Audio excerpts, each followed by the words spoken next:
নমস্কার বন্ধুরা, স্বস্তিনী রান্নাঘরে আমার সকল বন্ধুদের স্বাগত জানাই। আশা করছি আপনারা সকলেই সুস্থ আছেন।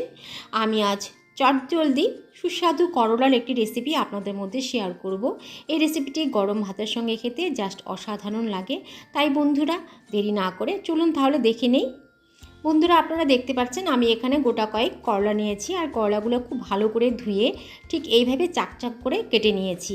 করলাগুলো খুব বেশি মোটাও কাটিনি, খুব বেশি পাতলাও করিনি। যাই হোক, এর মধ্যে আমি দিয়ে দিলাম পরিমাণ মতো নুন, তার মধ্যে দিয়ে দিলাম পরিমাণ মতো হলুদ, দিয়ে খুব ভালো করে মেখে নেব। এদিকে একটি মশলা তৈরি করে নেব। তার জন্য নিয়ে নিয়েছি 2 টেবিল স্পুন সাদা তিল, আর তার মধ্যে 2টো কাঁচা লঙ্কা দিয়ে মিহি একটি পেস্ট তৈরি করে নিয়েছি।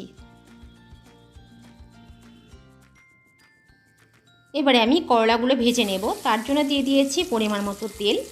তেল খুব ভালোভাবে গরম হয়ে এলে করলাগুলোকে আমি লাল লাল করে ভেজে নেব।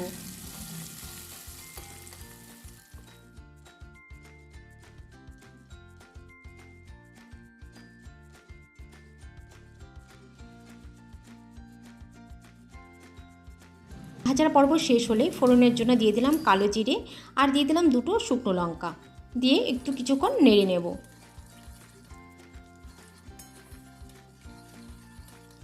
ফোড়নে ভাজা গন্ধ বের হলে তৈরি করা তিল বাটাটি এর মধ্যে দিয়ে দিলাম। আমার চ্যানেলে যদি নতুন বন্ধু হয়ে থাকেন অথচ আমার চ্যানেলটিকে সাবস্ক্রাইব করেননি, নিরামিষের এরকম নিত্য নতুন রেসিপি পাওয়ার জন্যে আমার চ্যানেলটিকে অবশ্যই সাবস্ক্রাইব করে আমার সাথে থাকবেন। আর আমার এই ভিডিওটি যদি আপনাদের ভালো লেগে থাকে অবশ্যই বন্ধুদের মধ্যে শেয়ার করে দেবেন।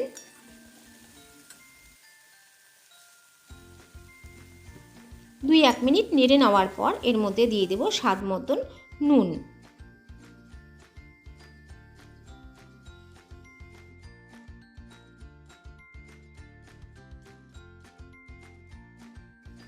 রেসিপিটি আমার প্রায় হয়ে গেছে।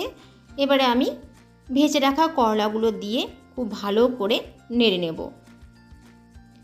খুবই ঝটপট তৈরি হয়ে যায় এই রেসিপিটি।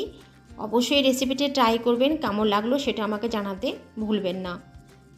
খুব ভালো করে নেড়ে নেবার পর একটু কাঁচা সর্ষের তেল দিয়ে নামিয়ে নেব। সবাই খুব ভালো থাকবেন। আবার আসছি আমি পরবর্তী কোনো ভিডিও নিয়ে।